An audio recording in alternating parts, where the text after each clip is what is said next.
안녕하세요. 반갑습니다. 오늘 세계유산 조선왕릉에 대해서 여러분들에게 설명해 드릴 임찬웅이라고 합니다. 이렇게 만나게 돼서 반갑습니다. 네, 우리가 살고 있는 주변에는 옛날 고대 시대나 또는 조선 시대에 이르기까지 정말 많은 무덤들이 있습니다. 이 무덤들은 각자 사연을 안고 있는데요. 특히 세계 문화유산으로 등재가 된 조선왕릉은 더 많은 이야기를 품고 있다고 하겠습니다. 오늘 이 시간 저와 함께 조선왕릉을 한번 살펴보도록 하겠습니다. 조선왕릉은 세계 문화유산으로 등재가 됐고요. 세계인들이 보존해야 될 충분한 가치가 있다고 판단되었던 것이죠. 자, 어떤 가치가 있는지도 또한 살펴보도록 하겠습니다. 무덤이라고 하는 것은 삶과 죽음의 이야기를 다루는 것입니다. 조선시대 사람들은 혼과 백, 즉 혼과 육신이 함께 있으면 살아있는 것이고 또 혼과 백이 분리되면 죽은 것이다 이렇게 생각을 했습니다. 혼과 백이 이렇게 함께 있을 때 살아있는 것이 되는 거죠.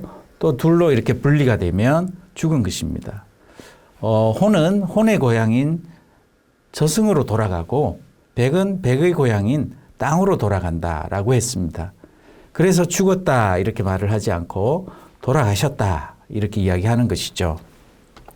조선시대 사람들은 죽은 자의 영혼이 불교나 기독교에서 말하는 어떤 새로운 세상으로 가는 것이 아니라 바로 우리가 살아가고 있는 이 공간 속에 함께 있다라고 생각을 했습니다.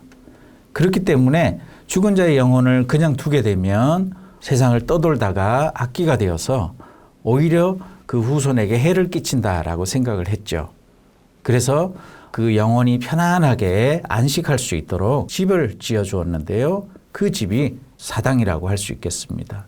국가 최고의 사당은 종묘가 되겠죠. 왕이 편안하게 잠들고 있는 그런 장소가 되겠습니다. 육신과 혼이 함께 있을 때는 내가 집에서 살았는데요. 죽고 나면 둘이 분리가 되었기 때문에 영혼이 머물 수 있는 집도 필요했고 육신이 머물 집도 필요했던 것이죠. 영혼이 머무는 집은 세 가지로 나누어 볼 수가 있겠는데요. 왕의 사당인 종묘와 그리고 우리가 인간이 되도록 가르침을 베풀어 준 스승의 사당인 문묘와 그리고 나를 낳아주신 부모님, 조상의 사당인 가묘가 있었습니다. 자, 그러면 육신의 안식처는 어디일까요? 바로 무덤이라고 할 수가 있겠습니다.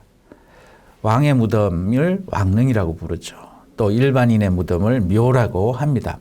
그런데 이 무덤은 바로 우리의 육신이 땅속으로 들어가서 편안하게 안식을 하는 그런 장소라고 합니다. 영혼의 안식처 그리고 육신의 안식처 이 두 곳을 마련해야 했던 것이죠.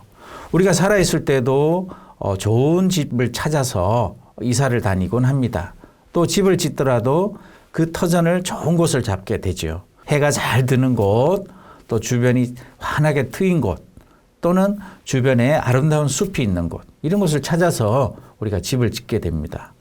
조선시대 사람들은 바로 죽은 자의 영혼이 있는 사당이나 또는 죽은 자의 육신이 있는 무덤 역시도 좋은 곳에 터를 잡아야 한다라고 생각을 했습니다. 그래서 왕의 무덤인 왕릉은 나라 안에서 가장 좋은 땅을 골라서 자리를 잡게 된 것이죠. 그래서 조선 왕릉을 이해하려면 또 풍수적인 부분도 이해를 해야 하겠습니다. 자, 무덤도요, 다 같은 무덤이 아니라 신분에 따라서 무덤을 구분을 합니다. 왕과 왕비의 무덤을 능이라고 하고요. 그 다음에 세자, 세자빈, 세손, 또 왕을 낳았지만 왕비가 아닌 후궁의 무덤을 원이라고 부릅니다. 원의 경우에는 영조 임금을 낳았던 숙빈 최씨, 이분의 무덤은 소령원이라고 부르는 것과 같습니다. 그리고 나머지 그 외의 사람들은 묘라고 부릅니다. 능, 원, 묘 이렇게 세 단계로 구분이 되는 것이죠. 예를 들어 보면요. 사도세자가 폐세자 되어서 죽게 되니 그거는 세자가 아닌 것이죠. 그래서 그의 무덤을 순묘라고 불렀습니다. 얼마 후에 그는 세자의 지위를 회복했는데요. 그때 무덤은 수은묘가 아니라 영우원이라고 불리게 되었습니다. 아들 정조가 왕이 되자 아버지의 무덤을 남쪽으로 옮기고 무덤의 이름을 현융원으로 바꾸어 주게 됩니다. 그리고 고종 때 사도세자가 왕으로 추존이 되죠. 장조로 추존이 되는데 무덤의 이름을 융능이라고 바꾸게 됩니다. 사도세자는 묘와 원과 능을 다 경험한 그런 인물이 되겠습니다. 그 능원묘의 어떤 구분이 이제 확실히 되시죠. 조선 왕릉은요, 모두 42기가 있습니다. 실제로 재위했던 왕은 27명이었고요. 그 중에 연산군 광해군은 폐위가 되었기 때문에 연산군 광해군은 능이 될 수 없고 연산군 묘, 광해군 묘 이렇게 불립니다. 그렇다면 실제 재위했던 왕은 25명이 되겠죠. 그런데 실제 재위하지는 않았지만 사도세자처럼 죽은 후에 왕이 되신 분들이 있습니다. 이런 분의 무덤과 또 왕과 왕비가 함께 묻혀 있는 경우도 있지만 왕과 왕비가 따로 묻혀 있는 경우도 있죠. 이런 경우도 각각 능이라고 불러줍니다. 그래서 모두 42기가 된 것이죠. 북한에 현재 2기가 있고요. 남한에 40기가 있습니다. 남한에 있는 40기는 세계문화유산으로 등재가 되었습니다. 조선 왕릉은요, 대개 서울 주변에 밀집되어 있는데요. 그것은 무덤을 만드는데 어떤 원칙이 있었기 때문입니다. 한양에서 백리 안에 만든다라는 원칙을 갖고 있었죠. 백리라고 하면 거리로 따지게 되면 약 40km가 되겠는데요. 조선시대의 거리 개념은 조금 달랐기 때문에 대략 50km 정도로 보고 있습니다. 그래서 백리 안에 왕릉을 만들어야 된다는 원칙 때문에 서울에서 멀지 않는 곳에 조선의 왕릉들이 밀집되어 있는 것이죠. 물론 백리를 벗어난 능도 있습니다. 강원도 영월에 유배되어서 그곳에서 죽임을 당한 단종 임금의 능이 그곳에 있고요. 또 저 아래쪽에 여주에도 세종대왕과 효종대왕의 능이 있습니다. 이런 것처럼 백리를 벗어난 왕릉이 있긴 합니다만 대부분은 원칙에 따라서 서울 주변에 무덤을 만들게 되었습니다. 이렇게 백리라는 원칙을 정하게 된 것은 현재 재위하는 왕이 조상의 무덤을 찾아가야 되는 것이죠. 대체로 현재 나로부터 4대조까지의 무덤을 찾아가고요. 그리고 첫 번째 왕인 태조의 무덤을 찾아가서 제를 올려야 합니다. 백리 밖을 벗어나게 되면 왕이 오고 가는데 많은 시간이 소모가 되기 때문에 그렇게 되면 궁궐을 오랫동안 비워야 하는 것이죠. 상당히 위험할 수 있기 때문에 백리라고 하는 원칙을 결정하게 된 것입니다. 또 왕실에서 직접 관리하기도 훨씬 수월했던 측면도 있다고 하겠습니다. 조선 왕릉은요, 백리 안에 조성을 하면서 백리 안 풍수로 따져서 좋다고 여겨지는 곳이면 그곳이 어디든 무덤이 들어갈 수가 있었습니다. 예를 들어서 여주에 있는 세종대왕의 영릉은 원래는 현재 서울 강남의 대모산에 있었습니다. 그러다가 그 무덤 자리가 좋지 않다라는 이유로 지금의 여주로 옮기게 되었는데요. 그때 옮길 때 세종대왕의 능이 들어갈 이 자리가 세조 때 높은 벼슬을 지냈던 이계전이라는 인물의 선산이었던 거죠. 그 선산을 밖으로 내보내고 이곳을 차지하게 되었습니다. 또 세조의 능인 광릉 역시도 정창손이라는 인물, 그 집안의 선산이었습니다. 그 선산을 다른 곳으로 옮기게 하고 그곳으로 왕이 들어갔던 것이죠. 이런 것처럼 한양에서 백리 안에 좋은 땅이 있다면 왕릉은 그곳을 밖으로 보내고 차지할 수가 있었습니다. 그만큼 왕릉의 힘은 막강했다라고 하겠습니다. 유교는요, 우주적 질서를 인간이 실천해 보는 것이죠. 그 우주적 질서는 다양한 방법으로 나타날 수가 있겠는데요. 그것이 신분제가 될 수도 있겠고요. 남녀 간의 관계가 될 수 있겠고, 어른과 어린이 간의 관계가 될 수도 있겠습니다. 또 그뿐만 아니라 아까 앞에서 본 것처럼 무덤을 부르는 명칭도 달라졌는데 그것이 바로 우주적 질서를 체계화한 것이라고 할 수 있겠습니다. 죽음에 대해서 부르는 것 또한 질서가 있었는데요. 왕이 죽으면 웅이라고 했습니다. 그리고 일반인이 죽으면 사라고 했고요. 또 황제는 붕어, 붕 이렇게 표현을 했고요. 왕의 승하를 웅어, 웅거 이렇게 표현하기도 했습니다. 조선왕조실록에서는 웅어, 웅거보다는 왕이 승하했다 이렇게 표현을 하죠. 그리고 벼슬아치의 죽음을 조리라고 했습니다. 이렇게 죽음 또한 다르게 불렀던 것은 유교적 질서가 중요했기 때문이라고 하겠습니다. 또 장례도 다르게 불렸습니다. 황제의 장례를 어장이라고 불렀고요. 왕과 왕후의 장례를 국장이라고, 그리고 세자와 세자빈의 장례를 예장이라고 했습니다. 지금도 대통령께서 돌아가시게 되면 국장으로 하느냐, 사회장으로 하느냐, 국민장으로 하느냐 이렇게 여러 논란이 생기는데요. 그것은 그만큼 격이 달랐기 때문에 벌어지는 논란이라고 하겠습니다. 이제 왕이 돌아가시게 되면 신하들은 세 위원회로 나누어져서 장례식을 준비하게 됩니다. 조선시대에는 그 위원회를 도감이라고 불렀는데요. 빈전도감, 국장도감, 그리고 산능도감 이렇게 불렀습니다. 빈전도감이 하는 일은 왕의 시신이 누워있는 상태에서부터 그 시신을 처리하는 모든 과정들을 맡아서 처리했습니다. 소렴 또는 대렴, 또 수의, 이불 이런 것들을 다 준비했던 것이죠. 국장도감은 장례식 그 자체를 준비했습니다.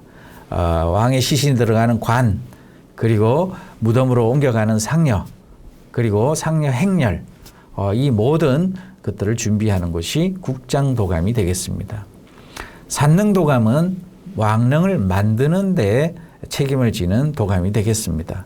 이 세 도감은 동시에 준비를 하면서 왕실의 장례 국장이 차질 없이 진행될 수 있도록 하게 됩니다. 새로 즉위하는 왕은 이 장례 절차가 끝나게 되면, 국장이 끝나게 되면 이때 공을 세운 사람에게는 벼슬을 올려주게 되고, 이때 실수를 한 사람에게는 벼슬을 빼앗거나 또는 오히려 강등시키는 첫 번째 인사 절차를 이 장례 국장으로 하게 됩니다. 자, 왕이 돌아가시면요, 내관이 지붕 위로 올라가서 왕이 입으시던 옷을 흔들면서 상위복이라고 외치게 됩니다.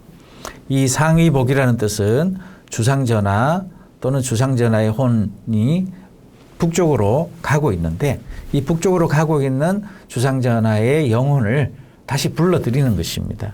평상시에 자신이 즐겨 입던 옷에 냄새를 맡고 다시 돌아온다고 생각을 하는 것이죠. 자, 저렇게 세 번을 외치고 왕의 혼이 북쪽으로 가기 전에 다시 불러들였고 자신의 옷 속으로 그 혼이 들어갔다라고 생각을 합니다. 그리고 저 옷을 마당으로 던져서 마당에 있는 사람이 그 옷을 받아서 왕의 시신 위에 덮어주게 됩니다. 자, 이렇게 덮어주었을 때 혼이 육신 속으로 다시 들어가게 되면 살아나는 것이고, 그렇지 않으면 죽은 것이죠. 실제로 그렇게 해서 살아나는 경우는 없죠. 자, 이렇게 혼이 자신의 옷 냄새를 맡고 다시 돌아왔는데 자신의 육신 속으로 다시 들어가고자 했으나 이 육신은 더 이상 쓸 수가 없는 그런 육신이 된 것이죠. 그렇기 때문에 다시 들어가고자 하나 들어갈 수가 없게 되었습니다. 그렇다면 이 육신 대신 혼이 들어갈 수 있는 또 다른 신체가 필요한데요. 그 신체를 신백이라고 부릅니다. 여기서 백은 비단이라는 뜻인데요. 빨간색 상자 안에 이렇게 하얀색 비단이 담겨 있는데 바로 그 혼이 들어가 있는 자리가 되겠습니다. 자, 나중에 이 신백, 즉 혼백은 왕의 시신이 상여에 실려서 무덤으로 갈 때 함께 갑니다. 그리고 무덤에 관이 땅속으로 내려지는 순간 뽕나무로 만든 우주를 만듭니다. 지금 이 그림에서 보시는 것처럼 이런 모양으로 우주를 만듭니다. 편안하게 깃듯이라는 뜻이 담겨 있습니다. 몸이 땅속으로 내려지는 모습을 보고 혼은 상당히 혼란스러울 거다라고 생각을 하는 거죠. 그 혼란스러움을 새로운 몸으로 옮겨줌으로써 안정을 시킨다라는 뜻이 있겠습니다. 자, 이 우주를 들고 궁궐로 돌아와서 3년상을 치르게 되는데요. 이 3년상 기간 중에 1년이 되는 날, 그러니까 돌아가신 지 1년째가 되면 다시 신주를 바꾸어 줍니다. 이제는 밤나무로 만든 것으로 바꾸어 주는데 연주라고 부릅니다. 이 연주를 가지고 3년상을 마치게 됩니다. 현재 이 사진에 보이는 것이 연주가 되겠고요. 이 연주를 3년상이 끝나면 종묘에 모시게 됩니다. 연주에는 구멍이 뚫려 있습니다. 앞에서 뒤로 뚫려 있고 옆에서도 뚫려 있고요. 위에서 아래로도 뚫려 있습니다. 혼이 들어가는 공간이라고 하겠습니다. 네, 빈전도감은 아까 말씀드린 대로 왕의 시신을 처리하는 도감이라고 말씀드렸습니다. 몸을 씻기고 손톱을 깎고 머리를 가지런히 빗기고 하고 옷을 입히는 이런 일을 하는 것을 빈전도감이라고 하겠습니다. 왕실의 장례는 특히 이 국장은 최소 3개월에서 한 5개월 정도 소요가 됩니다. 그 기간 동안 시신이 썩지 않도록 해야 되겠고요. 또 시신이 부패하는 냄새가 나지 않도록 해야 됩니다. 그러기 위해서는 특별한 장치를 마련하는데요. 설빙이라고 하는 얼음 상자를 마련을 합니다. 지금 그림에서 보이는 황금색 상자 안쪽으로는 얼음이 가득 차 있습니다. 아래쪽에도 얼음이 담겨 있죠. 그러면 시원한 냉장고와 같은 역할을 합니다. 이 얼음은 서울에 있었던 동빙고 얼음으로 사용하게 됩니다. 서울에는 큰 얼음 창고가 2개 있었는데요. 서빙고가 있었고 동빙고가 있었습니다. 동빙고는 현재 옥수역 근처에 있었다라고 합니다. 서빙고는 여러 동에 빙고가 있었고 그 얼음은 일반적으로 사용했고요. 동빙고의 얼음은 바로 국장을 대비해서 마련된 얼음이 되겠습니다. 이 얼음을 가져다가 설빙을 마련하는 것이죠. 자, 얼음이 녹게 되면 습기가 차게 되고 습기가 차면 시신에 이 습기가 들어갈 수가 있기 때문에 시신에 습기가 들어간 걸 막기 위해서 미역을 사용을 했습니다. 그래서 마른 미역이 습기를 빨아들이는 그런 역할을 했습니다. 이 미역은 이제 습기를 많이 빨아들여서 푸들푸들해지게 되면 이 미역을 폐기 처분해야 하나 폐기 처분하지 않고 아깝다고 시중에 판매를 했답니다. 물론 이것이 국장에 사용된 미역인지는 알 수가 없는 것이죠. 그래서 국장이 나게 되면 갑자기 미역값이 폭락한다라고 했습니다. 그래서 터무니없이 싸다는 뜻으로 국상 중에 미역값이다 이런 말이 있었다고 합니다.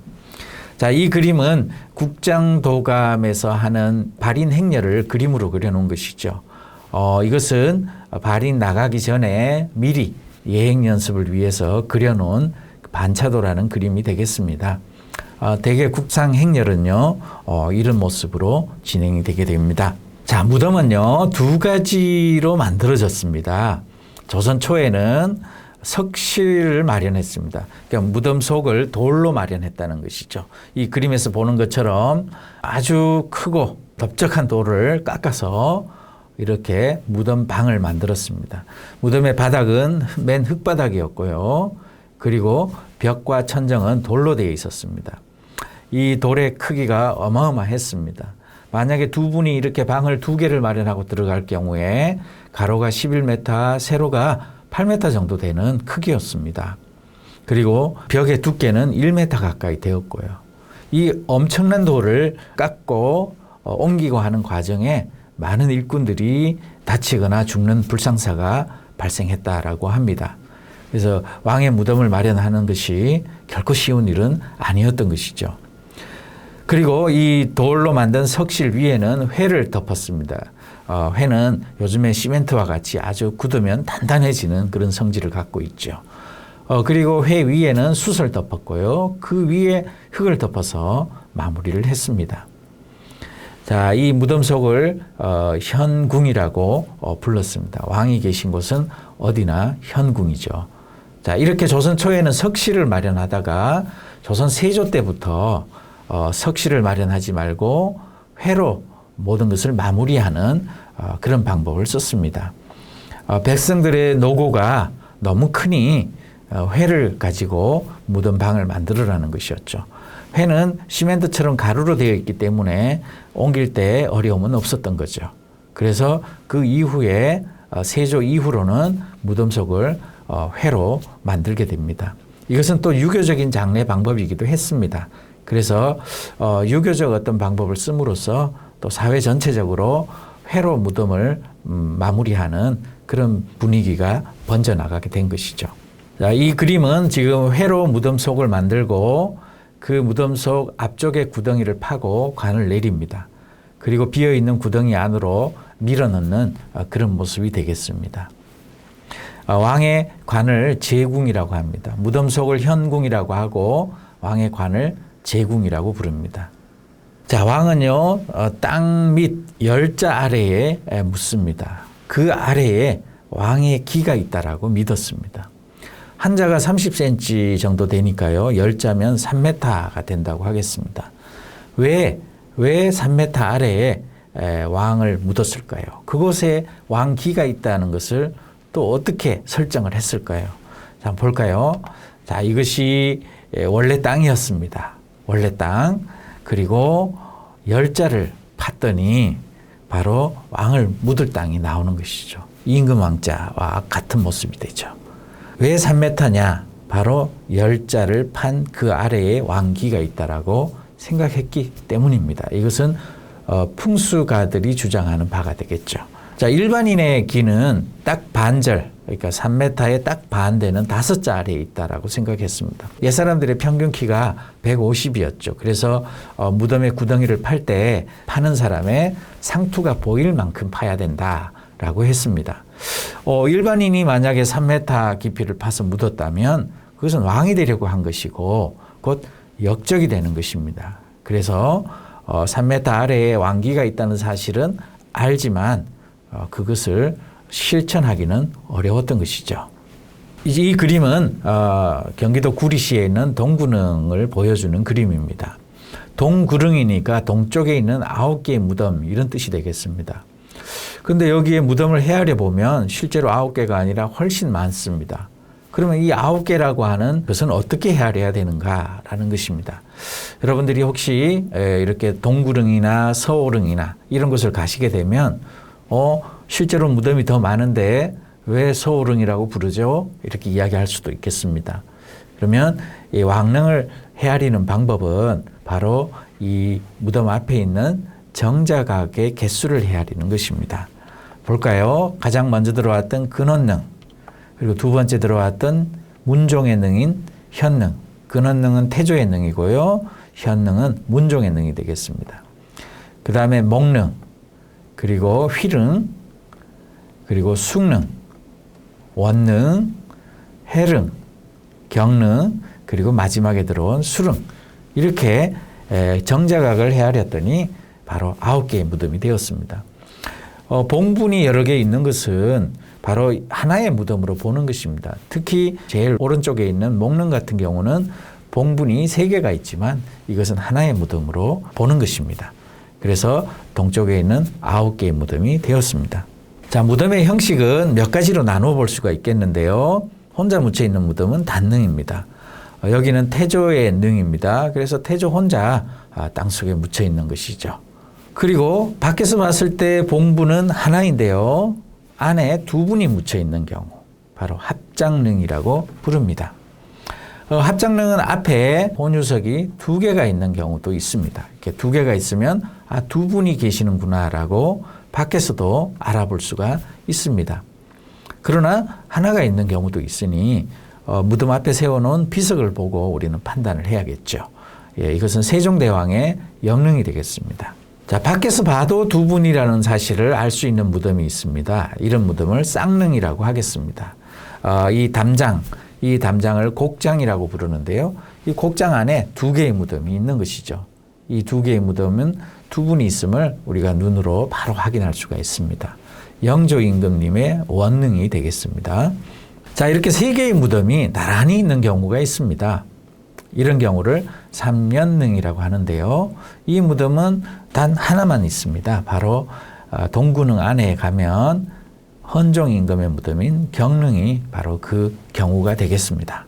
이런 경우에 누가 왕일까 이렇게 보면 대개 가운데가 왕이라고 많이들 이야기합니다만 우리가 지금 이 사진으로 봤을 때 가장 오른쪽이 왕이 되겠고 가운데가 첫 번째 왕비 그리고 왼쪽이 두 번째 왕비가 되겠습니다.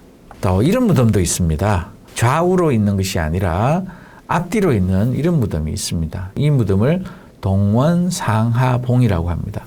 같은 영역 안에 상하로 두 개가 있다 이런 뜻이 담겨 있는 것이죠. 그래서 동원상하봉이라고 부릅니다. 이 무덤은 경기도 여주에 있는 효종대왕의 능이 되겠습니다. 이 능 역시도 영능이라는 이름을 갖고 있습니다. 자, 또 이런 무덤이 있네요. 동원 이강능이라고 합니다.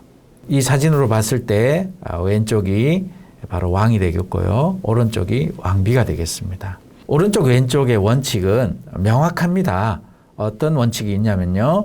바로 왕이 누워 있을 때, 죽어서 누워 있을 때 바로 왼팔 쪽에 왕비가 온다라는 거죠. 좌측에 왕비가 온다. 왕을 기준으로 좌측이 되겠습니다. 우리가 봤을 때 좌측이 아니고요. 그래서 왕의 왼팔에 왕비가 온다라는 원칙이 있습니다. 물론 이 원칙이 아닌 경우도 있습니다. 어떤 경우가 있냐면요. 남편은 세자로 죽었어요.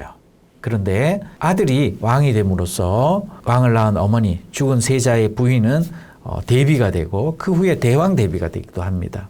그리고 남편이 왕으로 추존이 되죠. 그래서 남편은 죽은 후에 왕으로 추존이 되었고 이 부인은 아들이 왕이 됨으로써 대비가 되고 대왕 대비까지 그 영광을 누리면서 살게 되죠. 자, 이런 경우에는 반대로 합니다. 그래서 오히려 부인이 우리 사진에서 봤을 때 왼쪽이 되겠고요. 그리고 남편이 오른쪽이 됩니다. 그래서 부인의 왼팔 쪽에 남편이 묻히는 그런 경우도 있습니다. 이런 예를 들어본다면 바로 세조의 아들이었던 의경세자. 의경세자는 갑자기 죽었죠. 그래서 그의 부인 인수대비. 이 인수대비는 아들이 성종이죠. 성종이 왕이 되고 나서 대비가 되고 그 후에도 계속 연산군 때까지 살아서 대왕 대비까지 올랐던 그런 인물이죠. 또 어떤 경우가 있냐면 바로 헌종을 낳았던 효명세자. 효명세자의 부인을 우리가 신정왕후 조대비라고 흔히 부르게 되죠. 이분 역시도 묻히는 방법이 반대가 되었습니다. 아주 특이한 경우라고 할 수 있겠죠. 바로 이 언덕을 강이라고 부릅니다. 그래서 무덤이 들어가 있는 이 언덕을 강이라고 하는데요. 바로 앞에서 우리가 사진에서 이런 무덤을 동원 이강이라고 불렀습니다. 그러면 동원은 같은 무덤이라는 뜻이겠죠. 같은 테두리, 같은 영역. 그래서 동역이강이라고도 합니다. 그래서 동원이라는 뜻은 같은 무덤이라는 뜻이겠고 이강은 여기서 이는 다를 이자를 씁니다. 그래서 강이 다르다 이런 뜻이 되겠죠. 그래서 동원 이강릉 이렇게 부르게 됩니다. 앞에 정자각이 하나 있고 양쪽에 언덕이 두 개가 있습니다. 옛사람들이 풍수로 따져봤을 때 사람을 묻을 혈자리, 기가 고여있는 자리가 두 개가 있었던 거죠. 언덕 두 개 있었던 거죠. 그래서 이 두 곳에 나누어 묻게 되었습니다. 이 사진은 세조의 능인 광릉에 해당이 됩니다. 광릉이 이렇게 조성되고 나서 이후에 동원 이강릉이 많이 만들어지게 됩니다. 자, 이 강은요, 동그란 강, 무덤이 들어가 있는 동그란 강은 산줄기입니다. 산줄기가 흘러가다가 이렇게 매듭이 지어진 거죠. 계속 산줄기가 흘러가면 그 산줄기를 따라서 땅속을 흐르는 기가 계속 흘러가는 것이고요. 산줄기가 가다가 이렇게 매듭이 되면 이곳에 기가 고여 있게 되는 거죠. 이 기가 고여 있는 곳에 무덤을 만들어야 됩니다. 그렇기 때문에 왕릉은 다 동그스름한 언덕에 마련이 되었는데요. 아주 동그랗게 생기니까 이것을 인공적으로 만들고 그 위에 시신을 묻었나 보다 이렇게 생각하기 쉽습니다만 한 8, 90%는 원래 모습이라고 할 수 있겠고요. 그곳에 자라는 나무를 뽑아내고 울퉁불퉁한 것을 동그랗게 다듬은 것입니다. 만약 그 자리가 인공적으로 만든 것이라면 그곳은 명당이 될 수가 없죠.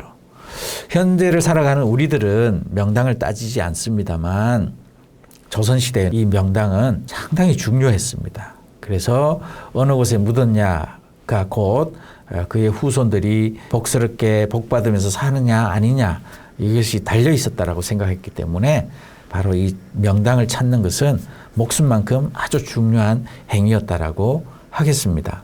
그러니 이 언덕, 이 강을 인공적으로 만들 수가 있겠습니까?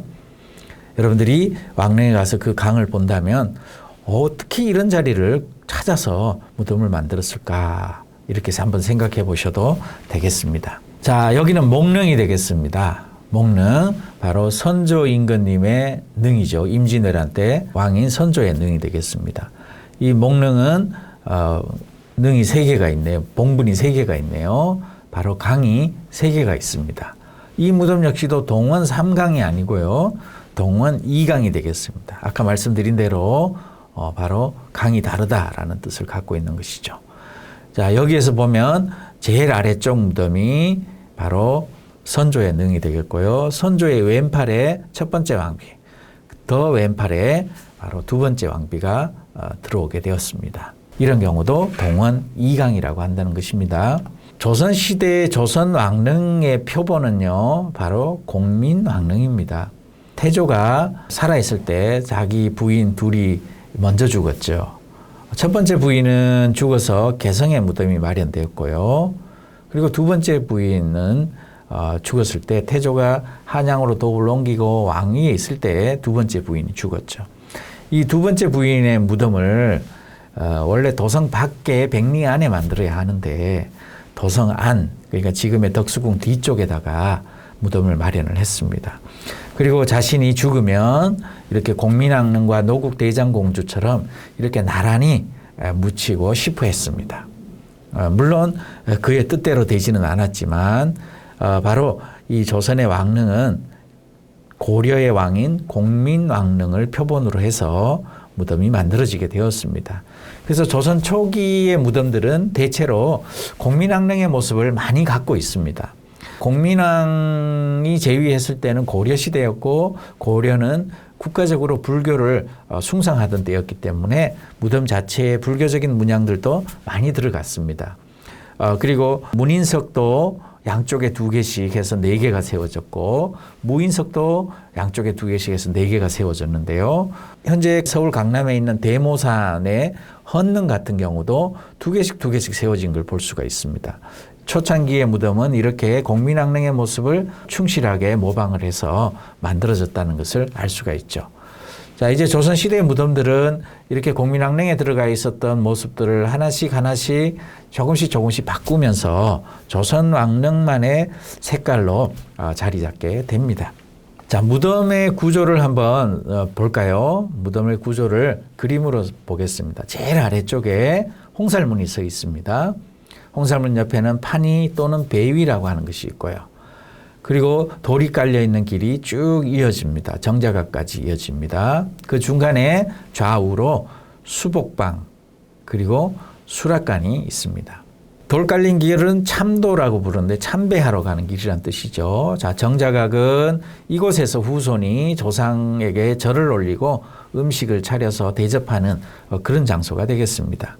자, 정자각 오른쪽에는 비각이 있고요. 비각 뒤에는 언덕 아래에 산신석이 있습니다.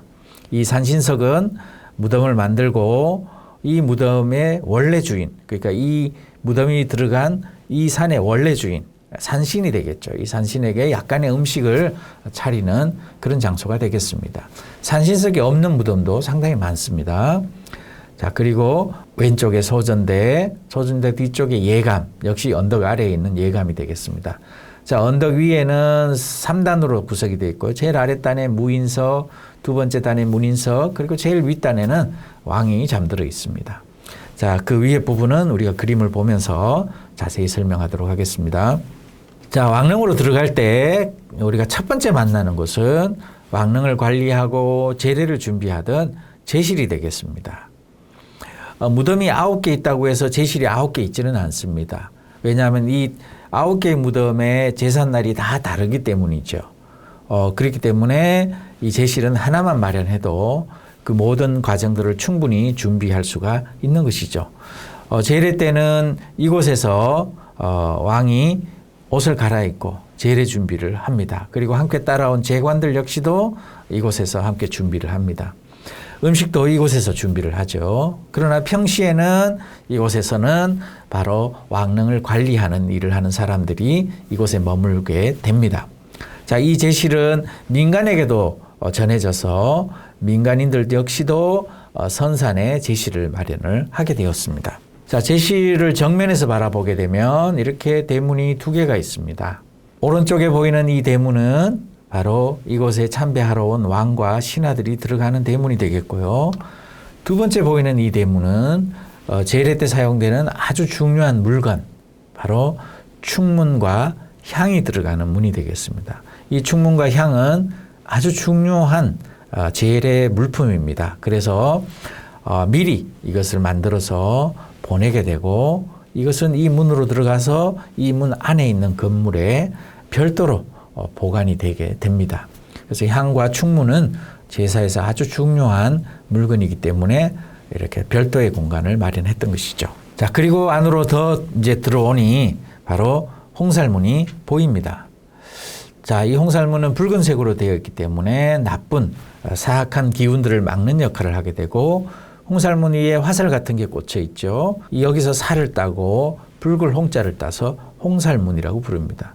이 화살 역시 나쁜 것이 오다가 걸러지라고 꽂아 놓은 것이 되겠습니다. 이 안쪽은 성역이라는 뜻을 갖고 있습니다. 조선시대에 홍살문이 세워지는 곳을 보게 되면 이렇게 왕릉과 같이 아주 중요한 제사 시설이나 또는 학교 앞에, 그러니까 옛날에 성균관, 향교, 서원 이런 학교 앞에 세워지던 것이 홍살문이었습니다. 그 안쪽 공간이 성스럽다라는 뜻으로 세워지게 됩니다. 바로 안으로 들어오게 되면 이렇게 돌이 깔려 있는 길을 보게 됩니다. 왼쪽의 길은 한 단 높고요. 오른쪽의 길은 한 단 낮는데요. 왼쪽의 길은 신향로라고 합니다. 아까 향과 충문이 있다고 했죠. 이 향과 충문을 든 사람이 이 길을 걸어가게 되는데, 이 길은 신이 걸어가는 길이 되겠습니다. 그리고 한 단 낮은 이 길은 바로 이곳에 참배를 온 임금이 걸어가는 어로가 되겠습니다. 이걸 합하여 참도라고도 불러줍니다. 이 바닥을 좀 평평하게 가지런히 깔지 않고 이렇게 거친 돌을 깔아놓은 것은 이곳을 걸어갈 때 급하게 부주의하게 걷지 않도록 하기 위함입니다. 이렇게 거친 돌을 깔게 되면 발걸음을 아주 조심하게 되겠죠. 그리고 하늘을 쳐다보고 걸을 수 없습니다. 바로 바닥을 내려다보면서 걷게 되니 저기 무덤에 계신 분에게 예를 다하는 자세가 되는 것이죠. 자연스럽게 고개를 숙이고 걸어가는 자세가 되겠습니다. 그리고 옆에 배 위 바로 절하는 곳, 조선 영조 이후로 마련이 되었는데요. 영조께서 이곳을 찾아와서 조상에게 참배를 했는데, 들어갈 때 그냥 쑥 걸어서 들어가고 끝나고 나올 때 쑥 걸어서 나오게 되니까 뭔가 어색했던 거예요. 그래서 우리가 아주 중요한 일을 할 때 문에 들어가기 전에 잠시 서서 심호흡을 하지 않습니까? 그런 것처럼 조상을 만나러 왔어요. 아주 경건한 자세를 취합니다. 이곳에 와서 한 텀 쉬면서 미리 절을 하는 그런 장소가 되겠고요. 끝나고 나갈 때 그냥 휙 돌아서 나가는 것이 아니라 잠시 서서 다시 한번 예를 다해서 절을 하기 위한 그런 자리로 마련이 되었습니다. 자, 이것은 조선 후기 영조 때 마련된 것이고, 영조 이전에 돌아가신 왕들의 무덤에도 일괄적으로 다 설치하였습니다. 자, 신향로는 이렇게 정작을 향해서 어로와 함께 뻗어나갑니다. 그리고 정면으로 층계를 올라가는 것이 아니라 동쪽으로 꺾이게 됩니다. 이 길은 동쪽으로 꺾여서 가게 됩니다. 자, 동쪽으로 꺾여서 온 이 길은 다시 정자각의 동쪽 층계로 올라가게 됩니다. 자, 이것은 무슨 의미가 있냐면요. 동쪽으로 올라가는 것. 그리고 정자각에도 보면 문이 3개가 있습니다. 3칸의 문이 있습니다. 자, 제관이 들어갈 때는 동쪽 문으로 들어가고요. 제사가 끝나고 나올 때는 서쪽 문으로 나옵니다. 자, 정자각으로 올라갈 때도 동쪽으로 난 층계를 올라갑니다. 그리고 정자각 안으로 들어갈 때도 동쪽 문으로 들어가고, 그러면 끝나면 서쪽 문으로 나옵니다. 가운데 문은 신이 들어가는 문이 되겠습니다. 자, 층계를 또 보게 되면 이 층계가 두 종류의 층계가 있는데요. 왼쪽의 층계는 난간이 있는 층계, 오른쪽의 층계는 난간이 없는 층계가 되겠습니다. 이 난간에는 구름 문양이 새겨져 있는데요. 구름을 밟고 올라간다는 거죠. 이 구름을 밟을 수 있는 존재는 바로 신인 거죠. 돌아가신 조상인 것이죠. 자, 난간이 없는 층계는 바로 제를 지내기 위해서 온 왕과 신하들이 올라가는 층계가 되겠습니다. 끝나면 반대쪽 서쪽 층계로 내려가게 됩니다. 앞에서 말씀드린 것처럼 유교는 우주적 질서를 인간 사회에 실현하는 것이라고 했습니다. 바로 그 질서 중에 하나가 바로 동쪽으로 들어갔다 끝나면 서쪽으로 나오는 거죠. 하루의 시작은 동쪽에서 해가 뜸으로써 시작되는 것처럼 제사도 시작할 때는 동쪽에서 시작을 한다는 그런 뜻이 담겨 있습니다. 바로 성리학적 세계관 이런 것이 이곳에 표현되었다라고 하겠습니다. 자, 이 층계는 신이 올라가는 층계, 이 층계는 제관이 올라가는 층계가 되겠습니다. 자, 올라가면 이렇게 앞쪽으로 돌출된 부분이 있고요. 이 돌출된 부분은 지붕만 씌워져 있는데 비가 오는 날에도 몸을 적시지 않고 정성을 다해서 조상에게 제를 올릴 수 있도록 마련이 된 것입니다. 기둥 아래쪽은 하얗게 칠해놨는데요. 이 하얀 것은 구름을 상징한다라고 합니다. 이 집이 구름 위의 집이라는 뜻을 갖고 있겠습니다. 바닥에는 검은색 벽돌을 깔았는데요. 우리가 천자문을 보면 하늘천, 따지, 그물현, 누루황 이렇게 있습니다. 이 네 글자가 한 문장을 이루는데요. 천지, 현, 황이죠. 하늘은 검고 땅은 누렇다. 이런 뜻을 갖고 있다고 합니다. 자, 하늘은 검고 땅은 누렇다고 한 것처럼 바로 검은색 벽돌을 깔아둠으로써 이곳은 하늘이다라고 하는 뜻을 보여주고 있습니다. 자, 이곳은 반대에 내려오는 층계가 되겠습니다. 내려오는 층계는 하나밖에 없습니다. 조상과 후손이 함께 걸어 들어왔었는데요. 끝나면 헤어져야 되겠죠. 헤어져야 되기 때문에 내려오는 층계는 하나밖에 없습니다. 그리고 조상신은 이곳을 통해서 신도를 통해서 본래 자신의 자리로 돌아가게 됩니다.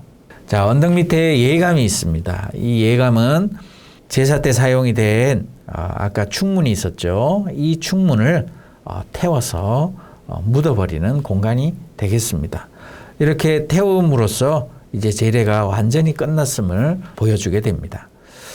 일반인의 제사에서도 되게 종이로 쓴 지방을 써서 붙이고 제사를 지내게 되는데요. 제사가 끝나고 나면 종이로 된 지방을 떼어서 향로에 태우는 그런 절차가 있죠. 그것처럼 왕릉 제례도 마찬가지였습니다. 몇몇 개의 무덤, 그러니까 조선 초기의 무덤, 특히 태조의 무덤이나 태종의 무덤이나 이렇게 조선 초의 무덤에는 다른 무덤에서는 볼 수 없는 이런 돌로 만든 이런 자리가 있습니다. 이거를 한자로 소전대라고 합니다. 소는 태운다는 뜻이고 저는 돈전자죠. 그래서 태우는 대라는 건데요. 돈을 태운다 이런 뜻을 갖고 있습니다. 돈을 태운다는 것은 아마 여러분들이 중국 영화를 보게 되면 죽은 사람의 명복을 빌면서 종이돈을 막 태워서 날려보내는 것을 많이 보셨을 겁니다. 바로 죽은 자가 저승으로 갈 때 그 여비를 마련해 주는 것인데요. 조선 초에는 고려 때의 어떤 유산들이 그대로 전해지고 있었기 때문에 이 소전대가 그대로 사용이 된 것 같습니다. 그러나 이제 사회는 불교 국가가 아닌 유교 국가로 이념이 바뀌었습니다. 그러니까 유교에서는 이런 것은 다 의미 없는 것으로 보기 때문에 소전대는 더 이상 만들어지지 않았던 것입니다. 또 세종대왕의 능을 한번 보면 정자가계의 좌우에 바로 이렇게 건물이 두 개가 있습니다. 좌측에 있는 건물은 수락관이라고 하고 우측에 있는 건물은 수복방이라고 불렀습니다. 수락관은 음식을 하는 곳이라는 것을 우리가 바로 짐작을 할 수 있죠. 그런데 이 수락관에서 실제로 음식을 하기에는 수락관 자체가 아주 좁고 불편합니다. 그래서 실제로 음식은 제실에서 마련을 했고요. 제실에서 만들어진 음식을 가지고 와서 이 수락관에서 그릇에다가 잘 담는 거죠. 또 제례 음식 중에서 따뜻하게 해서 올려야 될 음식은 이 수락관에서 데워서 올린다라고 합니다. 조선 초에는 이 수락관에다가 제사용 그릇을 보관해 두었습니다. 그런데 이 지엄하고 엄숙하고 경계가 삼엄한 이 왕릉에조차 도둑들이 들어서 제기를 훔쳐가는 일이 발생하곤 했습니다. 그래서 이곳에 있던 제기를 제실로 옮겨서 관리를 하게 되었답니다. 오른쪽에 있는 수복방은 수는 지킨다는 뜻이죠. 바로 이곳을 이 왕릉을 관리하는 사람, 이 왕릉을 관리하는 사람이 이곳에 근무하는 장소가 되겠습니다.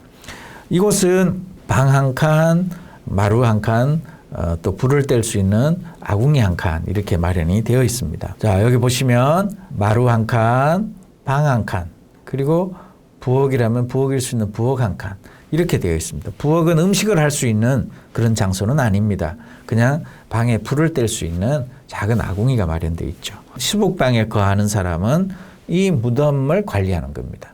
그래서 구리시에 있는 동구릉에는 각각의 무덤마다 수복방이 하나씩 있었던 거죠. 그 무덤만 관리하기 때문에 바로 하나씩 있어야 했던 것입니다. 자, 이것을 수복방이라고 하고요. 자, 그리고 정자각 옆에는 이렇게 작은 비각이 있습니다. 비석을 세워둔 것이죠.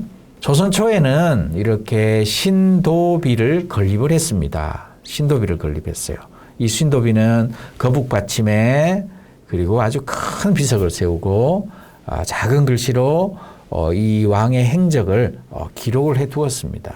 그런데 문종 임금 때 되어서 신하들이 이 부분에 대해서 이견을 제시를 합니다. 역대로 왕들의 업적은 종이에 기록을 했다는 것입니다. 돌에 기록하지 않는다는 것이죠.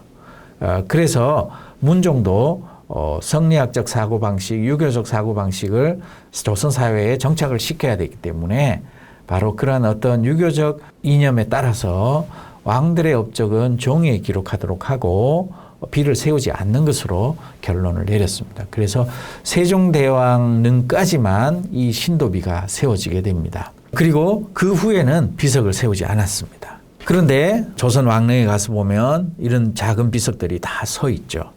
바로 영조 임금님께서 왕릉에 관심이 많았던 거죠. 그래서 이 왕릉에 와서 보고 지금 현재 우리들은 이 능이 누구의 능인지 다 알고 있으나 이제 대수가 점점점 흘러가서 후대에 이르게 되면 이것이 누구의 무덤인지 알 수 없을 때가 온다라는 것이죠. 그래서 무덤 앞에 작은 비를 세워서 이것이 누구의 무덤인지 밝히라고 했던 겁니다. 그때부터 무덤 앞에 모든 비가 세워지게 됩니다. 이 비에는 아주 간단하게 전면에는 이렇게 새겨져 있습니다. 조선국 문정왕후 태릉 이렇게 새겨져 있고요. 그럼 누가 묻혀 있다? 능의 이름은 무엇이다? 이렇게 되어 있죠. 오른쪽에 비를 보면 조선국 영종대왕 원능 이렇게 두 줄로 새겨놓기도 했습니다. 여기 영조는 처음에 승하했을 때 신하들로부터 받은 묘호, 그러니까 종묘에 들어가는 이름이죠. 종묘에 들어가는 이름이 영종이었습니다. 영종. 그런데 후에 고종 때 와서 영조가 되었습니다. 그래서 이 원릉에는 이 비석을 없애지 않고 그대로 세워두었습니다. 영조 임금님의 무덤 앞에는 비가 3개가 세워져 있어요. 그래서 영종대왕 원릉, 영조대왕 원릉, 그리고 왕비인 정순왕후가 정순왕의 비도 함께 세워져 있습니다. 대개 이렇게 새로 만들게 되면 그 전에 있던 비는 없애게 되는데 함께 세워두어서 좀 특이한 케이스라고 하겠습니다. 영조, 영종 이것은 제가 종묘에 들어가는 묘호라고 말씀드렸고요. 또 이분의 무덤 원능 이거는 능의 이름이죠. 그래서 능호라고 부릅니다. 자, 종묘에 들어가는 이름이나 능에 들어가는 이름이나 이 둘은 영종과 원능은 같은 분을 지칭합니다. 그래서 조선왕조실록에 보면 영조대왕이라는 표현도 있지만 원능께서는 이런 표현도 있습니다. 그렇다면 묘호나 능호는 동격으로 사용됐다는 것을 알 수가 있습니다. 자, 무덤 위를 볼까요? 무덤 위를 보면 이렇게 3단으로 만들어져 있습니다. 제일 아랫단에는 무인석이 있고요. 두 번째 단에는 문인석, 그리고 제일 윗단에는 왕과 왕비가 있습니다. 문무인석 뒤에는 말이 있는데요. 이 말은 문무인이 타고 온 것 이렇게 평가를 합니다. 자, 앞에서 보면 이런 모습이 되겠습니다. 네, 문인석과 무인석 아주 옹골차게 생겼죠. 문종의 능인 현능, 바로 현능 옆에 동원 이강 형식으로 만들어진 현덕왕후 권씨의 무덤이 되겠습니다. 자, 조선 후기에는 3단에서 2단으로 줄어들기도 합니다. 문무인석이 같은 단에 있는 것이죠. 이것을 가지고 조선 후기에는 문신과 무신이 서로 그 높낮이의 격차가 줄어들었다 이렇게 이야기하기도 합니다. 여기는 영조 임금님의 원능의 위의 모습이 되겠습니다. 네, 이렇게 문무인석이 있고요. 자, 문무인석 두 번째 단 가운데는 불을 켜는 장명등이 있습니다. 이 장명등은 불을 켜는 또 이 무덤을 밝혀주는 그런 상징적인 역할로 세워졌습니다. 자, 그리고 세 번째 단에 올라오게 되면 넓적한 밥상 같은 돌이 놓여 있는데 이것을 혼유석이라고 합니다. 자, 이 혼유석은 혼이 와서 논이는 자리 이런 뜻입니다. 혼이 와서 앉는 자리, 혼이 논이는 자리 이런 의미를 갖고 있습니다. 자, 이 혼유석은 우리가 일반인의 무덤에 가면 이 혼유석을 상석이라고 부르는데요. 사실 일반인의 무덤에도 혼유석이 있습니다. 상석 뒤에 자그마한 돌이 하나 마련이 되어 있는데 대개 우리가 일반인의 무덤을 볼 때 상석만 보지 뒤에 혼유석을 쳐다보는 경우는 없죠. 자, 그러면 조선 왕릉에서 상석, 음식을 차리는 상석은 바로 정자각입니다. 정자각. 그래서 정자각에다 음식을 차리고 그 음식 차린 상 뒤쪽에 평상을 놓고 그곳에 신주를 놓고 제사를 지내게 됩니다. 그러니 여기 왕릉 앞에 이 돌에는 음식을 차릴 일이 없는 것이죠. 바로 여기는 혼이 논이는 자리 혼유석이라고 부릅니다. 네, 아까 말씀드린 대로 이렇게 무덤이 두 개가 있을 때에는 바로 왕의 왼편에 왕비가 온다. 이런 뜻입니다. 네, 이렇게 담장을 이렇게 직사각형으로 네모 반듯하게 세우지 않고 한 모서리를 꺾은 것은 시간이 흐르면서 이 산 뒤에 있는 토사가 이렇게 쓸려 내려오게 되었을 때 담장을 덮치고 담장이 그대로 무너지는 것을 경험을 했던 거죠. 그래서 모서리를 꺾어 놓게 되면 담장이 버티는 힘이 더 강해짐으로써 담장이 무너지는 것을 막을 수 있었다라고 합니다. 네, 이렇게 왕, 왕후, 계비. 그래서 왕과 첫 번째 왕비와 그리고 두 번째 왕비. 이을 개자를 써서 계비라고 부르게 됩니다. 자, 무덤 안에, 담장 안에는 이렇게 돌로 만든 양과 호랑이가 있습니다. 양은 서 있고 호랑이는 앉아 있습니다. 양, 호랑이 이렇게 교대로 이렇게 있습니다. 이것은 무엇을 뜻하는 것일까요? 바로 양은 양이고 호랑이는 음입니다. 그러니까 양을 말할 때 양은 양이고 호랑이는 음이 되겠습니다. 임금님이나 왕비가 잠들어 있는 이 봉분 쪽으로 엉덩이를 돌려대고 있습니다. 밖을 바라보고 있는 거죠. 밖을 보고 있다라는 뜻은 지킨다는 뜻이 있습니다. 왕을 호위하는 자가 왕을 쳐다보고 있으면 안 되겠죠. 바로 밖을 바라보고 왕을 호위해야겠죠. 자, 그런데 호랑이는 사납고 아주 맹렬한 기세를 갖고 있기 때문에 왕을 지켜준다라고 하는 데는 어느 정도 수긍이 갑니다만 양은 온순하고 따뜻한 어떤 성질을 갖고 있는 동물인데 어떻게 왕을 지킨다는 것인가라는 거죠. 자, 바로 이 양과 호랑이는 실제로 그들이 어떤 것을 한다라는 것보다는 음양의 상징으로 갖다 놓은 것입니다. 호랑이는 사납고 거칠죠. 바로 이것은 음을 상징합니다. 음이라는 것은 바로 가라앉는 성질을 갖고 있죠. 차갑기 때문에 가라앉는 성질을 갖고 있기 때문에 앉아 있습니다. 양은 따뜻한 순한 성질을 갖고 있죠. 그렇기 때문에 양을 상징했고 이 양은 따뜻하기 때문에 위로 오르는 성질을 갖고 있습니다. 그래서 양은 서 있는 것입니다. 음양의 원리에 따라서 둘을 갖다 놓은 거죠. 양만 있어도 안 되고 음만 있어도 안 됩니다. 음양이 함께 조화를 이룰 때 완벽해지는 것이기 때문에 이렇게 음양을 교대로 두게 된 것입니다. 자, 이 망주석이 서 있습니다. 이 망주석은 죽은 자의 혼이 자신의 무덤의 위치를 알고 찾아오도록 했다라고 설명을 합니다. 그러나 이 또한 명확한 것은 아닙니다. 망주석이 어떤 이유로 세워지게 됐는지는 아직 정확한 해석을 해내지 못하고 있습니다. 자, 조선 초의 무덤에는 이렇게 병풍석을 두르고요. 그리고 병풍석이 무너지지 않도록 앞으로 치맛자락처럼 흘러가는 돌을 깔았습니다. 그리고 그 밖으로 난간을 둘렀죠. 자, 이 병풍석에는 아주 다양한 무늬를 새겼습니다. 이것은 아주 불교적인 문양인데요. 이 불교적인 문양이 나중에 다 빠져나가게 되죠. 자, 이렇게 병풍석을 두른 무덤이 있는가 하면 병풍석을 두르지 않은 무덤도 있습니다. 바로 세조 때를 기점으로 해서 바뀌게 되는데요. 세조가 아까 무덤 속을 돌로 만들지 말라라고 했었죠. 바로 그때 그 시점에 병풍석 역시도 사라지게 되었습니다. 땅 속을 돌이 아닌 회를 가지고 조성을 했기 때문에 무덤 위를 병풍석을 해서 아주 무겁게 만들게 되면 무덤이 땅 아래로 꺼질 수 있다라는 염려가 있었던 거죠. 그러나 이 회가 굳어지게 되면 돌처럼 단단해진다는 걸 아직 이해를 하지 못했던 것 같습니다.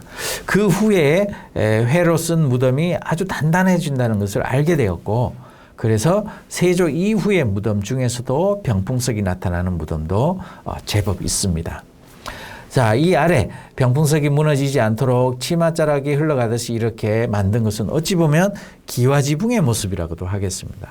그래서 이것은 이 봉분에 시신이 있는 게 아니라 이 기와지붕, 이 지표면 3m 아래에 왕의 실질적인 시신이 있는 거죠. 그래서 이것은 지붕을 상징하는 것이라고도 하겠습니다.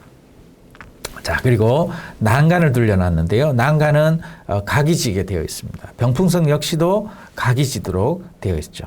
이 각은 12각입니다. 그래서 이곳에 자축인묘 진사오미 해서 12지를 글로 쓰거나 실제로 12지를 조각해 놓기도 했습니다. 각 방 위에 12지를 배치를 하는 거죠. 신라 때 무덤은 12지를 조각을 해서 이렇게 병풍석에다가 아래 넣기도 했습니다만 이제 시대가 변해서 이렇게 글을 새겨 놓기도 했습니다. 자, 이 무덤 뒤에는요, 이렇게 야트막한 언덕이 있습니다. 이 무덤 뒤에 있는 언덕은 산줄기를 따라서 내려온 땅 속에 흐르는 기, 이걸 생기라고 하는데요. 생기가 무덤으로 공급되어지는 아주 중요한 언덕이 있습니다. 자, 아까 산줄기가 흘러가다가 이렇게 끝나는 곳에 무덤을 만든다고 했는데, 이렇게 산줄기가 흘러가다가 끝나는 지점에 생기가 고여 있느냐 없느냐는 바로 그 뒤에 야트막한 언덕이 있느냐 없느냐를 가지고 판단을 합니다. 이것을 풍수용어로 잉이라고 합니다. 생기가 흘러서 무덤으로 공급이 되어지는 것이죠.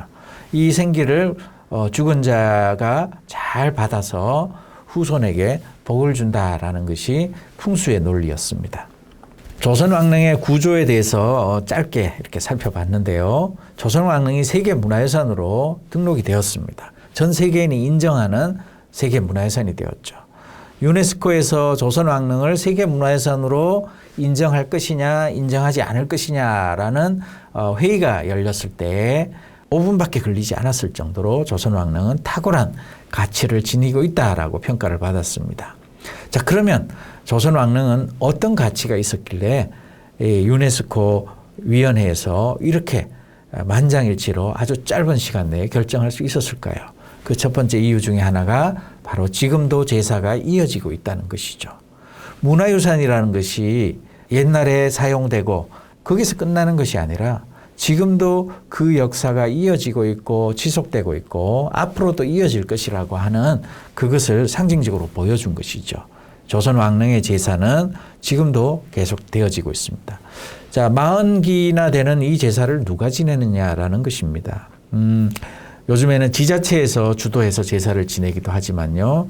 또 이 40기의 무덤은 바로 조선 왕의 후손들이 지내야겠죠. 그래서 조선 왕의 후손, 전주 이시의 각 파에서 일정한 능을 분배해서 제사를 지낸다라고 합니다. 이렇게 제삿날이 되면 많은 후손들이 찾아와서 함께 제사를 지내고 또 지역민들이 함께 참여를 하고 또 조선 왕릉에 관심이 많은 분들이 또 함께 참여하기도 합니다. 이것은 태조의 능인 근원능이 되겠습니다. 또 두 번째 가치는 완벽하게 보존되었다는 것입니다. 지금도 제사를 지내고 있고 완벽하게 보존되었다는 거죠. 안타깝게도 우리나라의 왕릉, 삼국시대, 통일신라, 그 다음에 고려시대 왕릉들은 그 무덤이 누구의 무덤인지 알 수 없는 경우나 또는 대부분 다 일제강점기를 거치면서 도굴되었습니다. 그래서 무덤이 훼손이 된 거죠. 그런데 조선 왕릉은 완벽하게 보존되었다라는 데 그 가치가 있습니다. 문화유산이 완벽하게 보존되면 최고의 가치를 지니는 거죠. 그래서 세계문화유산으로 등재가 될 수 있었습니다. 임진왜란 때 강남에 있는 선릉과 정릉이 파헤쳐졌다라는 이야기도 있지만 그것은 전쟁으로 인해서 벌어진 일이고요. 나머지 능은 지금까지도 멀쩡하게 보존되어 있습니다. 또 조선왕릉은 유교식 무덤의 표본이라는 것이죠. 유교식 무덤, 아까 제가 계속 설명드렸습니다. 홍살문의 역할, 그리고 향로, 신로와 어로의 역할, 그리고 배위의 역할, 동쪽 층계로 올라가고 동쪽 문으로 들어가고 서쪽 문으로 나오고 내려올 때는 층계가 하나이고 신이 가는 층계는 따로 있고 이 모든 것이 유교적 질서를 건축으로 표현한 것입니다. 이것이 바로 유교식 무덤의 표본이라는 거죠.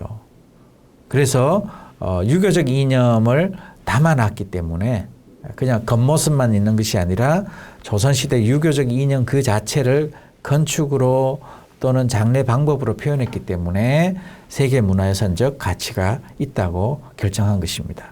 네, 이렇게 지금도 많은 사람들이 찾아가고 있죠. 네, 그런데 무덤의 가치를, 세계문화유산적 가치를 우리가 알고 찾아가야 되겠다는 뜻입니다.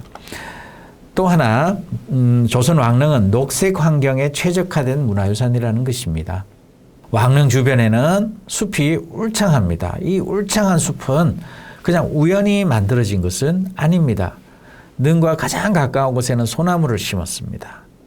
그리고 언덕 너머에는 참나무를 심게 되었고요. 그 참나무 밖으로는 아주 넓은 공간을 나무를 모두 다 베어버립니다. 그리고 미리 불을 질러서 탈 것이 없도록 만들어 둡니다.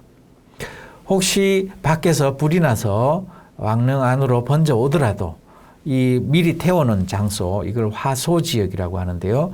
이 미리 태워놓은 장소에 이르게 되면 불이 꺼지게 되죠. 자, 이렇게 오랫동안 보존되었던 숲입니다. 또 매년 10월이 되면 조선 왕릉에 나무 심기 행사를 했다고 합니다. 식재할 수 있는 범위에 맞추어서 나무를 심었던 거죠. 또 조선의 법에 의하면 조선 왕릉에 나무를 한 그루를 훼손하게 되면 장 80대를 때린다라고 되어 있고요. 두 그루를 의도적으로 훼손하게 되면 장 80대를 때리고 구계로 추방시킨다라는 법령이 있었습니다. 그렇기 때문에 엄정한 이 법령에 의해서 조선 왕릉의 숲은 보존될 수가 있었죠. 일제강점기를 지나면서 이 숲은 많은 훼손이 있었습니다. 무덤 가까이까지 주택이 들어서게 되고 도로가 들어서게 되면서 많은 훼손이 있었지만 지금도 서울 주변에 밀집되어 있는 이 조선 왕릉들은 대도시가 뿜어내는 나쁜 공기들을 정화해주는 허파 역할을 하고 있는 것이죠. 문화유산이 과거의 것이 아니라 현재 우리의 삶에도 아주 중요한 영향을 끼치고 있다는 사실을 우리는 알아야 되겠습니다. 이런 의미에서 녹색 환경에 최적화된 문화유산이라는 평가를 받았습니다. 또 조선 왕릉은 기록을 남겼습니다. 왕릉을 조성하거나 또는 왕릉을 수리하거나 무슨 일이 있을 때 그것을 다 기록해 두었습니다. 이런 것을 기록해 두는 책을 의궤라고 하죠. 그래서 산릉도감의궤 또는 개수도감의궤 이런 식으로 제목을 붙여서 의궤를 남겨두었습니다. 이렇게 그림으로 남기기도 했고 상세하게 글을 써서 남겨두기도 했습니다. 그래서 왕릉이 훼손되더라도 다시 복원하는 데 전혀 어려움이 없는 그런 기록입니다. 그래서 기록을 완벽하게 남겼습니다. 자, 조선 왕릉은 한 곳도 발굴을 해보지 않았습니다. 파보지 않았습니다. 그럼에도 불구하고 무덤 속이 어떻게 생겼는지 충분히 알 수 있다는 것이죠. 이 의궤에 의해서 무덤을 발굴해보지 않고도 우리는 충분히 조선 왕릉을 알 수가 있습니다. 자, 조선왕릉을 제가 이렇게 안내를 하다 보면 많은 분들이 와서 이곳은 제가 와봤던 곳이에요 라는 말을 많이 합니다. 그리고 조금씩 다니다 보면 와봤던 것 같기도 하고 아닌 것 같기도 하네요 이렇게 이야기를 합니다. 같은 듯 하면서도 다른 모습을 지녔죠. 조선왕릉의 모습은 비슷비슷합니다. 비슷비슷합니다. 그래서 가서 보면 내가 왔던 곳이라고 여길 만큼 비슷하죠. 그렇지만 자세히 보면 다른 모습도 많이 있습니다. 여기에 보이는 정자각, 현종의 능인 숭릉인데요. 정자각이 팔짝 지붕을 했고요.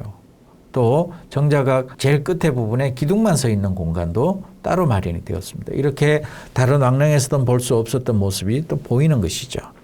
우리가 자세히 알려고 하면 눈여겨서 보면 다른 듯 하면서도 같은 모습, 같은 듯 하면서도 다른 모습을 우리가 충분히 찾아볼 수가 있습니다. 핑계 없는 무덤이 없다고 조선왕릉은 참 사연도 다양합니다. 그래서 제가 지금 오늘 설명드린 많은 부분들은 조선왕릉의 겉모습들이라고 할 수가 있겠습니다. 그러나 조선왕조실록을 찾아보면 이 무덤이 이곳에 들어오게 된 과정들, 또 동군릉과 소호릉에 이렇게 많은 무덤이 모이게 된 이유, 이런 것들이 상세하게 기록이 되어 있습니다. 또 현재 이 사진에서 보이는 단종 임금에 비었던 정순왕후의 이 무덤 옆에는 일반인의 무덤도 함께 있습니다.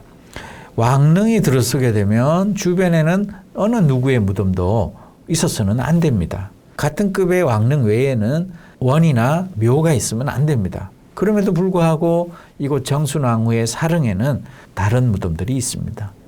정순왕후께서 남편은 강원도 영월로 유배되어서 죽고 혼자서 오랫동안 사셨는데 정씨 집안과 인척 관계를 형성하고 있었기 때문에 이 정씨 집안에 의지해서 함께 살게 되고 또 정씨 집안의 아들 중에 하나인 정미수라고 하는 인물을 양자로 삼아서 살았습니다. 그래서 정순왕후가 돌아가셨을 때 그 정씨 집안의 선산에 함께 묻혔던 거죠. 시간이 흘러서 단종이 왕으로 복위가 되고 이분도 왕후로 복위가 되었습니다. 그래서 이 무덤 역시도 왕릉이 되었던 거죠. 그렇다면 이 주변에 있었던 정씨 집안의 무덤은 다른 곳으로 다 옮겨야 했지만 그 당시 신하들은 이렇게 논의를 하죠. 만약 이 정씨들의 무덤을 옮기게 된다면 잠들어 계신 정순왕후가 기쁘지 않을 것입니다 라는 이야기를 합니다. 그래서 지금까지 이곳에 정씨들의 무덤도 함께 공존하고 있는 것이죠. 이런 사연들이 상당히 많이 있습니다. 그래서 우리가 조선왕릉에 조금만 더 관심을 갖고 찾아본다면 이런 사연들을 우리가 충분히 얻어낼 수가 있다라고 생각합니다. 자, 그래서 우리가 주변에 있는 또 서울에 계신 분들은 서울 주변에 왕릉이 많으니까 이 왕릉 숲을 거닐으면서 걸으면서 심신을 회복하기도 하고 또 왕릉의 사연에 우리가 귀를 기울일 수도 있지 않겠나 싶습니다.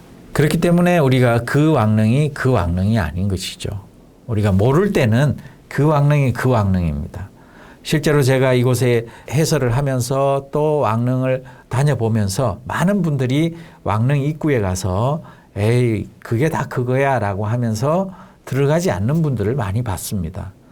그 왕릉이 그 왕릉이 아닙니다. 보게 되면 다른 점이 상당히 많습니다. 그러니 여러분들이 왕릉을 찾아갈 때 하나하나 꼼꼼히 세심하게 살펴보셔야 됩니다. 그러면 그 왕릉 또한 나에게 세심하게 많은 이야기를 들려주리라고 생각을 합니다. 조금만 더 우리가 친절하게 다가간다면 왕릉은 우리에게 많은 이야기를 전해줄 것입니다. 네, 이제 이렇게 조선 왕릉에 대해서 우리가 살펴보았습니다. 이 조선 왕릉이 정말 많은 이야기가 있고 조선 왕릉의 구조 자체에 우리가 많은 이야기를 담았다는 걸 알 수가 있습니다. 여러분들 시간이 되시면 좋은 날 골라서 조선 왕릉을 한번 찾아가 보시기를 권합니다. 지금까지 들어주셔서 감사합니다.